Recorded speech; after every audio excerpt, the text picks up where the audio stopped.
how is possible that two veteran witnesses committed the crime of perjury, the elders are aware of it, and nothing happens to them?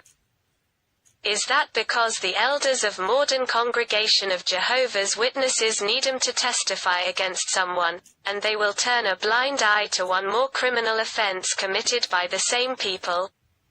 But let's see who are the criminals. Adelia and Jalma Rodriguez are veterans Jehovah's Witnesses. Adelia got baptized more than 40 years ago, while Jalma Rodriguez was baptized in 2007. After he met Adelia in a Kingdom Hall in North London. Jalma Rodriguez was illegal in the country and needed urgently a marriage of convenience in order to become a legal resident in the United Kingdom. During the period in which they were dating, they even stolen government property, when they removed a couple of parking signs from one neighborhood to their own neighborhood. But after that offense, and others already reported to their elders, such as stealing money from her father's account. On the latest weeks we came across with a signed document submitted to the High Court full of lies and distortions, which was signed under a statement of truth. Let's examine one by one all of those distortions. For example, on paragraph 8 they deny that they met the claimant in 2009. They also deny that they met him in Yule.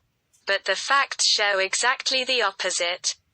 Everyone knows that in 2009 they met the claimant in Jehovah's Witnesses Kingdom Hall in Yule, where the congregations of Tadworth, Epsom and Banstead used to meet. The claimant had moved to that congregation by June 2009, and in July they agreed to go together to the district convention which took place in Bowes Road Assembly Hall. That's when they started their friendship. On the paragraph 13 they say that it is not within the defendant's knowledge whether the claimant received a text message from a person called J.C. Silver, nor what the content of such message was. But they are lying again. By the 28th of July 2021 the claimant had sent a WhatsApp message stating that he received such messages and a screenshot of that message was attached. The fact that such messages are ticked in blue means that they received and read those messages. They are just pretending that are not aware of that as an excuse to not suffer the consequences of such slander. On paragraph 14 there's another lie. They state that they know someone by the name Frances Milani, but that they never had conversation with her. Notwithstanding we have evidence that they used to have contact once in a while. They even had a chat when Frances' husband was insulted by Udo Steinmeier. And they spoke about how it would be possible to someone be aware that Marcel Milani had also conversations with the Elders of Morden about Amadeus.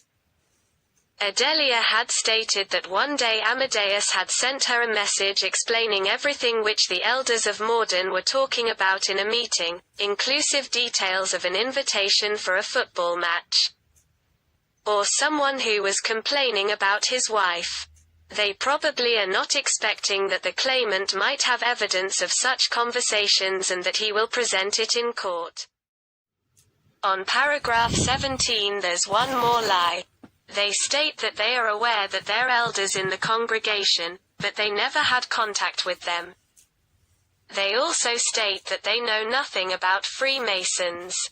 But we can prove that it isn't true. First, since they join a congregation of Jehovah's Witnesses, the elders are the first ones to contact them and to welcome them to the congregation.